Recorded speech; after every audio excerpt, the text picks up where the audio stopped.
డపాలంలోని గోవిందుడు నా అన్నవాళ్లు లేని అనాథ. అతడు ఒకనాడు బతుకు తెరువు కోసం బయలుదేరి రాఘవపురం సమీపించేసరికి బాగా అలసిపోయాడు. ఊరి పాలిమేరలో ఉన్న గ్రామదేవత గుడి ముందు కాస్సేపు సేదదీరడానికి కూర్చున్నాడు. కొంతసేపటికి గుడి పూజారితో మాటలు కలిశాయి. గోవిందుడు పని వెతుక్కుంటూ ఆ ఊరు వచ్చాడని గ్రహించిన పూజారి, సమయానికి వచ్చావు. బావిలో నీళ్లు తోడి గుడిని శుభ్రం చేయడానికి మనిషి కోసం చూస్తున్నాను. నువ్వు ఆ పనులు చేశావంటే నెలకు 2 వరహాలు జీతం అన్నాడు. ఊళ్ళో అడుగుపెట్టే పెట్టగానే పని దొరికింది. ఎందుకు కాదనడం? ఇంతకన్నా మంచి పని దొరికే వరకు ఇక్కడే ఉందాం అని ఆలోచించిన గోవిందుడు అందుకు సరేనన్నాడు. రోజూ ఉదయం బావిలో నీళ్లు తోడి గుడి వాకిలి కడిగేవాడు. గుడి ఆవరణలో చెట్లకు నీళ్లు పోసేవాడు. సాయంత్రం ఆవరణ అంతా నీళ్లు చల్లి చల్లబరచేవాడు. జీతంతో పాటు 2 పూటలా ప్రసాదం దొరికేది. రాతి సమయంలో గుడి అరుగు మీదే పడుకునేవాడు. అంతా బాగానే ఉంది కాని గుడికి వచ్చే కొత్త దంపతులను చూసినప్పుడు అతడు తను పెళ్లి చేసుకోవాలని, ఒక ఇల్లు కట్టుకుని సంతోషంగా జీవించాలని కలలు గనసాగాడు. ఇలా ఉండగా దేవీ నవరాత్రుల సందర్భంగా గుడిలో పురాణ కాలక్షేపానికి ఒక పండితుడు వచ్చాడు. ఆయన ఒకనాడు కథ చెబుతూ కల్పవృక్షం గురించి ప్రస్తావించాడు. కల్పవృక్షం కోరిన కోర్కెలను తీరుస్తుందని చెప్పాడు. పఠనం పూరిచేసి పండితుడు విశ్రాంతి తీసుకుంటున్న సమయంలో గోవిందుడు ఆయన దగ్గరికి వెళ్లి నమస్కరించి, ఆ కల్పవృక్షం ఎక్కడ ఉంటుందో చెప్పగలరా స్వామీ అని అడిగాడు. అది దేవలోకంలో ఉంటుంది అన్నాడు పండితుడు. అరరే, అది భూలోకంలో ఉన్నదా అని అడిగాడు గోవిందుడు ఆశాభంగానికి లోనైన వాడిలా. ఎందుకు ఉండడు? ఉంటుంది. అయితే దాన్ని కలియుగ కల్పవృక్షం అంటారు అన్నాడు పండితుడు. అది ఎక్కడ ఉంటుందో మీకు తెలుసా స్వామీ? చెప్పండి అని అడిగాడు గోవిందుడు. అది నాకు స్పష్టంగా తెలియడు నాయనా. అయినా పడమటి కొండల దిగువ ఉన్న దాదరి సమీపంలో ఉన్నట్టు పెద్దలు చెప్పగా విన్నాను. అది అనునిత్యం పుష్పఫల భరితమై ఉంటుందట అన్నాడు పండితుడు. తను ఎంతకాలం గుళ్ళో నీళ్లు తోడినా రెక్కలు ముక్కలు కావడం తప్ప తన కోరికలు తీరవు. అందుకని తెగించాలి. తప్పదు. కలియుగ కల్పవృక్షం జాడ వెతకాలి.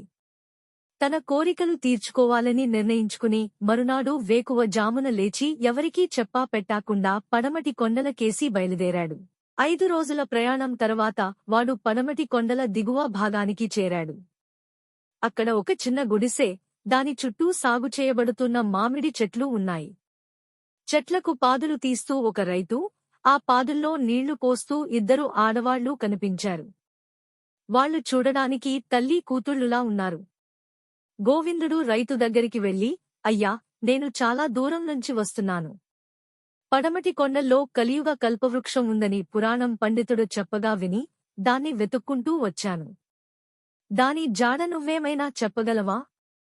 చూస్తుంటే చాలా కాలంగా మీరు ఇక్కడే ఉన్నట్టున్నారు అన్నాడు. రైతు తలపైకెత్తి చూసి నిట్టూర్చి, నేను ఒకప్పుడు కలియుగ కల్పవృక్షాన్ని వెతుక్కుంటూ ఇక్కడికి వచ్చినవాళ్లే. ఎంత వెతికినా దాని జాడ కనిపించలేదు. ఇప్పుడు నువ్వు వచ్చావు గనక ఇక ఇద్దరం కలిసి వెదుకుదాం. కనబడిందంటే ఇద్దరి కోరికలూ తీరుతాయి. అంతవరకు మామిడి తోట సాగులో నువ్వు సాయపడాలి. అదిగో కనబడే ఆ వాగు నుంచి ఏతం వేసి చెట్లకు నీరు పారించడానికి సాయపడాలి. నీ శ్రమకు తగ్గ ఫలితం ఉంటుంది, సరేనా అన్నాడు. ఇక్కడ నీళ్లు తోడే పనేనా? అయినా కల్పవృక్షం వెతకడంలో తోడు వస్తానంటున్నాడు కదా అనుకుని గోవిందుడు అందుకు సరే అన్నాడు.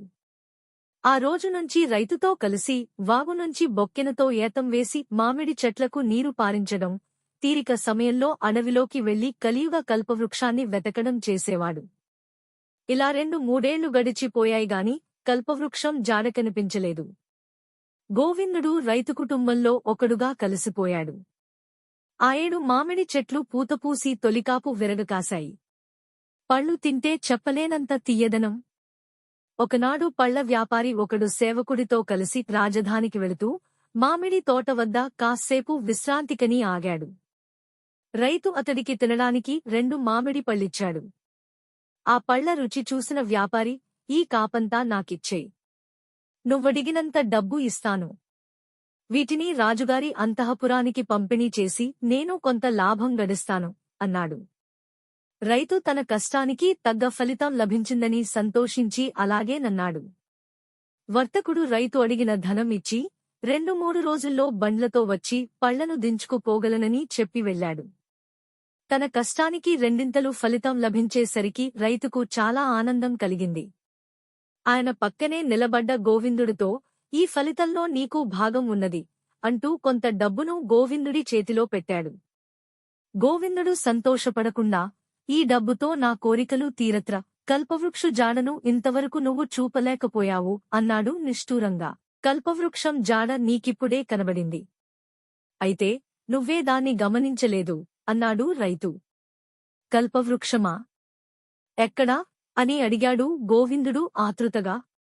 కల్పవృక్షం అంటే కోరిన కోరికలు తీర్చదే కదా. నువ్వు చెట్లకు నీళ్లు పారించావు.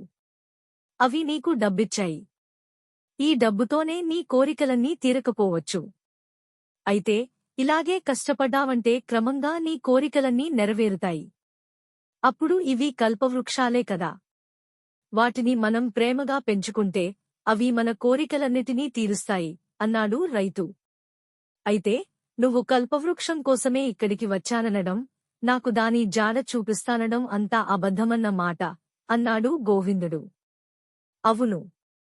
అయినా నిన్ను మోసం చేయాలన్నది నా ఉద్దేశం కాదు.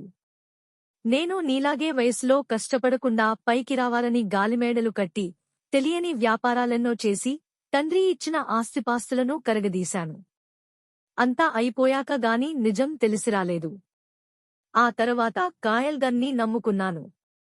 నువ్వు నాలాంటి వాతేనని తెలిసాక, నిన్ను దారిలో పెట్టాలని, శ్రమ విలువ నీకు తెలియజేయాలని అబద్ధం చెప్పాను అన్నాడు రైతు. గోవిందుడు నివ్వెరపోయి మరేమీ మాట్లాడలేకపోయాడు. ఇంతలో గుడిసెలో నుంచి వెలుపలికి వచ్చిన రైతు భార్య, ఇంకా ఎందుకు విషయం దాస్తావు? మనసులో ఉన్నది చెప్పరాదు అన్నది భర్తతో. రైతు తల పంకించి, గోవిందా, నువ్వు ఇక ఎక్కడికీ చెళ్లనవసరం లేదు. మాతోనే ఉండు. నీకు సమ్మత్రమైతే మా కూతురునిచ్చి పెళ్లి చేస్తాం. ఇక మీదట నువ్వు పనివాడివి కావు, యజమానివి అన్నాడు. గోవిందుడు కొంతసేపు ఆలోచించి సరే అన్నాడు. ఆ విధంగా అతడి తొలికోరిక నెరవేరింది. ఇంటిల్లిపాదీ కష్టం ఫలించడంతో మరికొంతకాలానికి గోవిందుడు తోట మధ్య చిన్న ఇల్లు కట్టుకున్నాడు. రెండో కోరిక నెరవేరింది. పిల్లాపాపలతో హాయిగా బతకసాగాడు.